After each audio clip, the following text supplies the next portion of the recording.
Salut tout le monde et bienvenue dans cet horoscope pour la nouvelle lune en Scorpion du 4 novembre 2021. Mon nom c'est Gabriel, je suis astrologue et ensemble je propose qu'on regarde un petit peu qu'est-ce que cette lunaison a en réserve pour nous. Cette lune va être maîtrisée par la planète Mars qui se trouve maintenant dans son signe domicile en Scorpion. Elle va se passer très exactement à 17h14 heure de Montréal et donc on va voir un petit peu de quoi il en retourne. Pour le rappel, une nouvelle lune c'est un moment où est-ce que le ciel s'assombrit, la lune disparaît. Et donc, c'est un moment qui est plus tourné vers l'intérieur, qui est plus tourné sur l'introspection. C'est également un bon moment pour poser des intentions ou planter des graines pour faire germer quelque chose qui nous tient à cœur. Donc, c'est intéressant de voir un petit peu comment est-ce que ça représente un commencement, une nouvelle lune. D'ailleurs, à la fin du vidéo, je vais faire un tour de tous les ascendants pour voir où est-ce que cette nouvelle lune-là va se passer spécifiquement dans vos cartes par rapport à votre ascendant. Donc, cette nouvelle lune est maîtrisée par Mars, ce qui veut dire qu'il va avoir une saveur un petit peu plus spartiate, un petit peu plus combative peut-être à cette nouvelle lune-là. Mars est une planète qu'on dit maléfique, donc qui est plus challengeante, qui nous amène des défis et qui peut parfois être un peu confrontante. Donc, ça reste aussi une lunaison qui va se passer dans le signe du Scorpion, où la lune se trouve à être en chute. Donc, c'est une lune qui a peut-être un potentiel d'être un petit peu plus difficile ou un petit peu plus demandante, mais j'aime à dire qu'une planète dans son signe de détriment, comme la Lune en Scorpion, vient nous offrir la possibilité de créer et de parfaire certains outils, en fait. Parce qu'étant donné que la Lune en Scorpion n'a pas tous les outils qui seraient nécessaires à son plein potentiel, elle doit être débrouillarde, elle doit trouver des manières de pouvoir gérer et aussi de pouvoir œuvrer à son plein potentiel, parce qu'il y a le potentiel dans tous les signes, qu'on soit en positif ou en plus challengeant. Donc, comme je disais, Mars est une planète un peu plus confrontante qui va peut-être nous amener à avoir certains échanges plus abrasifs ou où est-ce qu'on va peut-être se voir être en confrontation avec certaines personnes, que ce soit au niveau des idées ou au niveau de se faire respecter ses besoins. Avec une lune maîtrisée par Mars, on a aussi cette tendance à vouloir peut-être exprimer nos besoins, mais les exprimer fortement, de ne pas passer par quatre chemins, tu sais, puis d'être vraiment authentique avec soi-même. Il y a cette saveur particulière au Scorpion qui nous amène à être très authentique et intègre par rapport à qui nous sommes.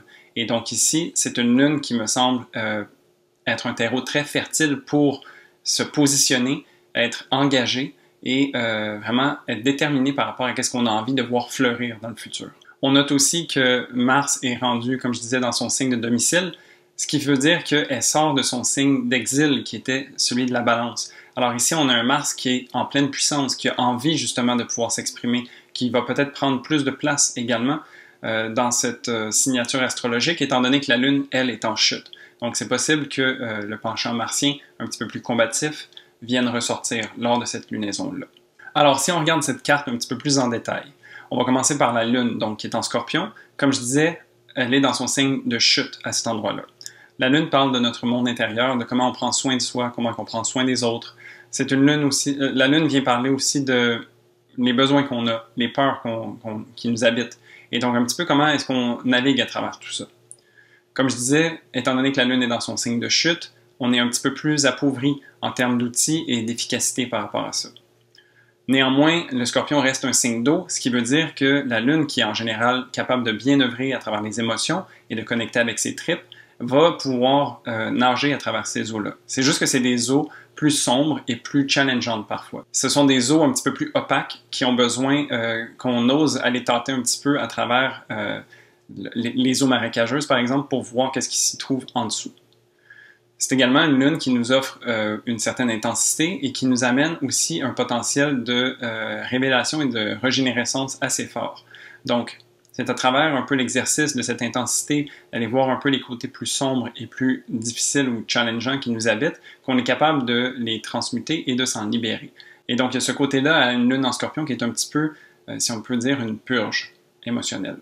Bien évidemment, étant donné que c'est une nouvelle lune, elle est en conjonction avec le Soleil. Donc, le Soleil en Scorpion, lui, le Soleil est un principe d'ego et de vitalité. Donc, l'essence dans le moteur qui nous habite lors de cette nouvelle lune-là, c'est ce Soleil en Scorpion, donc qui a les lunettes pour observer un peu tout ce qui se trouve caché dans l'ombre, qui a envie justement d'aller à l'intérieur de lui, qui a envie de fouiller à travers ses tripes, qui a envie d'oser aller dans les terrains un petit peu plus difficiles d'accès pour pouvoir voir qu'est-ce qui se passe, voir qu'est-ce qui se passe à l'intérieur de nous et pouvoir se réaligner. Il y a beaucoup cette idée de réalignement et de centrement, je trouve, avec l'énergie du Scorpion et du Taureau. Et donc ici, vraiment, c'est comme si la machine était tout prête pour aller faire cette investigation, ce plongeon en profondeur. Ces deux luminaires, donc la Lune et le Soleil, vont être en opposition au degré près avec Uranus, qui se trouve en Taureau. Uranus est une planète qui vient chambouler, qui vient déranger parfois. C'est une planète qui ose dire les choses et poser les questions qui viennent peut-être déstabiliser le statu quo. En Taureau, Uranus fait un grand travail de fond à travailler sur nos fondations et travailler sur nos valeurs parce que on se rappelle que la planète qui maîtrise le Taureau, c'est Vénus, donc il y a un peu tout ce qui a trait à nos relations, à nos valeurs, à nos choix qui vient faire écho ici dans cette opposition-là.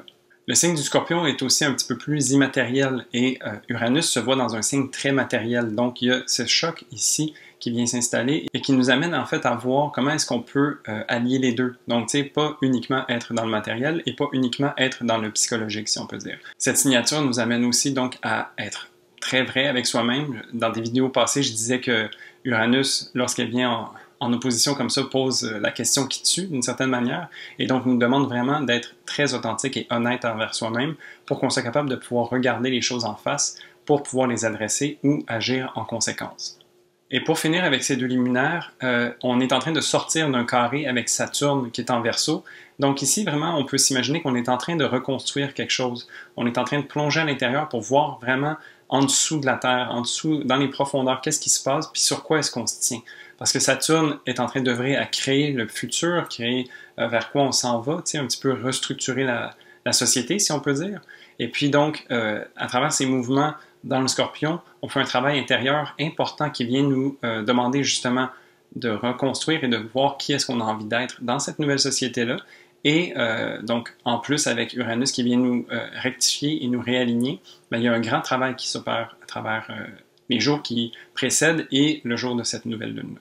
Si maintenant on passe à Mars, justement, qui est le maître de cette lunaison-là, Mars est en Scorpion et donc se trouve à être très en puissance. T'sais. Donc c'est pour ça que je disais plutôt qu'il y a peut-être cette tendance à vouloir surpasser la Lune, parce que lui se trouve en Scorpion et donc il se sent très à l'aise et se sent très capable et outillé pour pouvoir agir et pouvoir faire valoir qu'est-ce qui est important pour lui. On se rappelle que Mars sort de la Balance et donc il y a vraiment cette passivité qui a été très présente pendant les dernières semaines et puis là, on s'enligne vers beaucoup plus d'action assertive, où est-ce qu'on est plus frontal, on est un petit peu plus direct avec les gens, mais il y a quand même... mais c'est ça, Mars a des choses à faire et s'en donne à cœur joie, si on peut dire. Elle va quand même rencontrer en carré Saturne, donc ce que je parlais précédemment, et ici, le choc entre Mars et Saturne se fait ressentir un petit peu comme si Mars était une épée et Saturne était un mur, donc c'est un petit peu comme si on frappait dans un mur. Ce qui peut causer des frustrations, ce qui peut engendrer peut-être des excès de colère. Ça peut être aussi de se rendre compte qu'on a tellement été longtemps un peu plus passif et un peu plus à demander l'opinion à droite à gauche que maintenant on voudrait agir et on a tout ce qu'il faut pour le faire, mais on se voit encore une fois un peu mettre les bâtons dans les roues ou un petit peu bloqué. Donc, bien que Mars soit très outillé dans ce signe-là, il va se voir quand même être confronté à certaines frustrations. Et une des choses qui est peut-être importante à se rappeler, c'est de ne pas tourner cette colère-là vers soi. Ça pourrait être de trouver des manières différentes de pouvoir canaliser cette colère-là, que ce soit à travers la créativité, à travers le sport, parce que vraiment, il y a peut-être des choses qui vont se passer, qui vont tourner autour de cette nouvelle lune-là, qui vont nous frustrer, qui vont faire en sorte qu'on a besoin de s'exprimer puis qu'on n'est peut-être pas capable. Et puis donc, de trouver des manières saines de pouvoir canaliser la colère, ça serait vraiment une belle façon d'utiliser ce Mars. Ensuite, si on regarde, on a Mercure, donc, qui est en balance, et Mercure va aider un petit peu à adoucir le jeu, parce que Mercure reste quand même un signe qui aime la communication, l'échange, l'interaction entre les gens, qui est un signe plus mental, donc qui est plus aérien, et dans un signe comme la balance, il y a cette idée d'harmonie. Donc, il y a cette idée aussi de pouvoir faire en sorte que tout le monde y trouve son compte et que tout le monde est heureux. T'sais? Donc, ça fluidifie les échanges. Alors, malgré qu'il y a Mars qui est un petit peu frustré dans la position dans laquelle il se trouve, et puis le Soleil et la Lune qui sont un petit peu échaudés par la position dans laquelle il se trouve, ben, Mercure vient un petit peu comme adoucir le tout, vient faire en sorte qu'il y a une certaine fluidité qui s'installe. Mercure fait également un sextile avec Vénus en Sagittaire. Donc ici, Mercure ne va pas être uniquement dans le mental à travers les énergies de la balance, mais il vient créer des opportunités aussi en suivant son cœur. Donc, Vénus est une planète qui parle des relations, de la manière qu'on a d'aimer, de nos valeurs, des choix que l'on porte. Et dans le signe du Sagittaire, Vénus est tournée vers l'aventure, vers suivre son cœur, être en joie. T'sais. Alors ici, je trouve que c'est une belle clé pour peut-être profiter au mieux de cette lunaison qui a peut-être une certaine tendance à être plus challengeante. On voit quand même qu'à travers le mental et les plaisirs, il y a quand même une signature qui est là et qui va se présenter pour nous offrir justement un peu ce lâcher-prise ou cet exutoire sur le côté. Mise en garde, il y a quand même une conjonction entre Mercure, donc qui est un petit peu plus pacifiste, et Mars qui se trouve juste à côté dans le signe du Scorpion.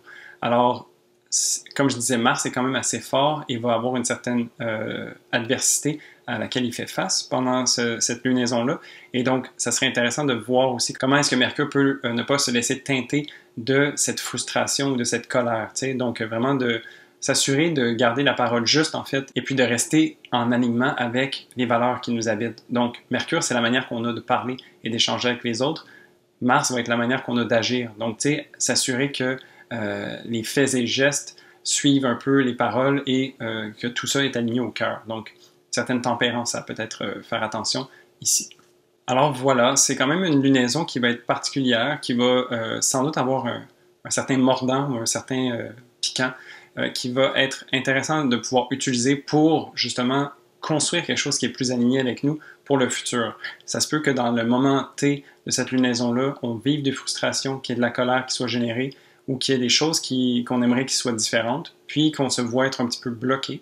Mais c'est un terreau très fertile pour justement utiliser le pouvoir créateur de la colère pour pouvoir le mettre en terre, s'en libérer et puis faire en sorte que les choses changent pour le mieux dans ce qui est à venir.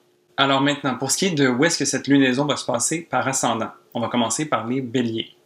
Pour vous, cette lunaison va se passer dans la maison 8, donc qui parle d'une certaine transformation, qui vous offre la possibilité de vous offrir une certaine mort-renaissance. Donc, être capable de pouvoir voir certaines choses qui sont peut-être cachées et puis les mettre en lumière pour pouvoir les transformer. L'opposition d'Uranus se passe entre la maison 2 et la maison 8 et donc, ça serait intéressant de voir quelles ressources internes est-ce que vous avez ou qu'est-ce que vous possédez qui peut vous aider justement dans cette transition-là. Pour les ascendants taureaux, cette lunaison va se passer dans votre maison 7, donc qui a attrait aux relations intimes. Est-ce qu'on parle de partenaires de vie, partenaires d'affaires, les meilleurs amis, ce genre de personnes-là. Donc ici, c'est vraiment les autres qui sont plus mis de l'avant. L'opposition avec Uranus va se faire ressentir depuis votre maison 1, et donc c'est ici une façon pour vous, ou une opportunité de voir comment est-ce que vous avez envie de vous exprimer avec les autres, et puis de mettre ça en terre pour que ça puisse germer dans le futur. Pour les ascendants Gémeaux, cette lunaison se passe dans votre maison 6 et donc fait un écho à votre routine, au travail, au quotidien et ce genre de choses-là. Donc vraiment, ça va être une lunaison qui va se passer dans le mondain, dans ce qui est un peu banal, qu'on pourrait dire, mais qui se passe à tous les jours. L'opposition avec Uranus va se passer depuis la maison 12, donc ça pourrait peut-être être intéressant de voir comment est-ce que vous pourriez trouver une façon de vous retirer de ce quotidien pour pouvoir l'observer différemment et puis choisir d'agir différemment également. Pour les ascendants Cancer, cette lunaison va se passer dans votre maison 5. Donc ici, c'est un terreau fertile pour la créativité, les enfants, pour pouvoir suivre un petit peu qu'est-ce qui vous met en joie. Et donc, ça serait intéressant de peut-être vous laisser justement connecter avec certaines parties de vous qui sont plus cachées et puis les laisser s'exprimer. Uranus se trouve en maison 11, lui, et vient vous offrir justement une opportunité ou une rectification qui va vous permettre de vous aligner par rapport à vos rêves et vos aspirations. Pour les ascendants Lion, la lunaison va se passer dans votre maison 4, une maison plus intime qui vient justement toucher à la famille, au foyer et à vos racines. Donc, ça va être vraiment une lune qui va vous permettre de plonger en profondeur à l'intérieur de vous et de pouvoir connecter avec cette intimité et cette vulnérabilité qui peut vous habiter. Uranus, quant à lui, se trouve en maison 10 et donc va vous offrir justement de trouver un équilibre entre le travail et la famille. Pour les ascendants vierges, cette lunaison va se passer dans votre maison 3, une maison de communication, d'échange, de communauté. Donc, c'est vraiment tout ce qui est proche de vous. Ça va être intéressant de pouvoir justement peut-être échanger, de pouvoir connecter sur certaines choses qui sont nouvelles pour vous et voir que d'autres personnes s'y intéressent également. Uranus, quant à lui, se trouve dans votre maison 9 et vous amène justement à trouver peut-être de nouvelles façons, peut-être à travers l'échange que vous avez au quotidien avec les gens qui sont proches de vous. Ça pourrait nourrir une certaine philosophie de vie ou une certaine ouverture d'esprit qui pourrait ajouter à vos croyances et à vos connaissances. Pour les ascendants Balance, cette lunaison se passe dans votre maison 2 et vous offre la possibilité de justement reconnecter avec certaines de vos ressources internes, que ce soit au niveau monétaire ou au niveau de vos talents. Donc, c'est vraiment un bon moment pour peut-être choisir de voir qu'est-ce qui vous habite et de pouvoir capitaliser là-dessus. Uranus en maison 8, en face, vient vous offrir justement ce potentiel créateur et transformateur qui va venir faire en sorte que ce que vous générez depuis vous-même va peut-être vous amener une certaine transformation plus globale. Pour les ascendants Scorpions, cette lunaison se passe dans votre maison 1 et donc va potentiellement se faire répercuter un petit peu partout dans votre carte parce qu'on est le dénominateur commun de sa vie et la maison 1 représente vraiment la façon qu'on a de s'exprimer. Donc ici, justement, une belle opportunité de voir comment est-ce que sa voix est projetée, comment est-ce qu'on s'exprime. Ça peut être aussi la façon qu'on a de voir le monde, donc comment est-ce qu'on transpose le monde intérieur vers l'extérieur. Et puis en opposition à ça, Uranus va venir justement inclure l'autre dans la donne pour voir comment est-ce que cette nouvelle voix qui vous habite a un impact sur les gens qui vous entourent et qui sont proches de vous. Pour les ascendants Sagittaires, cette lunaison se passe dans votre maison 12 et donc c'est un moment où est-ce que vous pouvez vous reposer un petit peu, vous tenir en retrait, être au calme pour pouvoir vous laisser un petit peu infuser toute cette énergie-là. Il y a beaucoup de choses qui vont se passer quand même et beaucoup de profondeur qui est disponible dans cette lunaison-là. Et donc, un moment de retrait pour être au calme et puis voir qu'est-ce qui a besoin de continuer de vous servir et qu'est-ce qui ne vous sert plus, qu'est-ce que vous pouvez laisser aller. Ça serait un excellent moment pour ça. Uranus se trouve en face en maison 6 et donc va venir justement, à travers votre quotidien, peut-être vous offrir des opportunités de vous retrouver plus seul ou isolé pour être capable de pouvoir faire cette réflexion et cette introspection. Pour les ascendants Capricorne, cette lunaison va se passer dans votre maison 11 et donc va vous offrir un terreau fertile pour vous aligner sur vos rêves et vos aspirations. C'est également un moment peut-être où est-ce que vous allez trouver des alliés ou des gens qui vont pouvoir vous aider pour vous aligner sur qu'est-ce qui est important pour vous. Uranus en maison 5 va venir vous challenger au niveau de votre créativité et qu'est-ce que vous générez depuis vous-même qui peut justement vous aider à vous aligner sur ces rêves-là qui vous habitent. Pour les ascendants Verseau, cette lunaison va se passer dans votre maison 10 et donc tout ce qui a trait à la carrière et à qu'est-ce que vous avez envie de générer à ce niveau-là, à un niveau plus public et au niveau de votre réputation, va être mis de l'avant. Uranus en maison 4 va venir faire un nettoyage ou travailler un petit peu par rapport à ce qui représente la famille, le foyer et vos racines. Et donc, il y a également cette idée de trouver un équilibre entre le travail et la famille ici. Et finalement, pour les ascendants Poissons, cette lunaison va se passer en maison 9, ce qui va vous permettre justement de reconnecter avec vous-même à l'intérieur de vous et voir comment est-ce que vous pouvez élargir vos horizons, comment est-ce que vous pouvez vous offrir une nouvelle ouverture d'esprit qui peut alimenter vos connaissances et vos croyances. En opposition à ça, on a Uranus qui se trouve dans votre maison 3.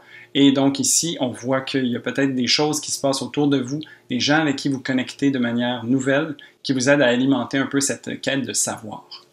Et donc voilà, ça fait le tour de la lunaison pour tout le monde.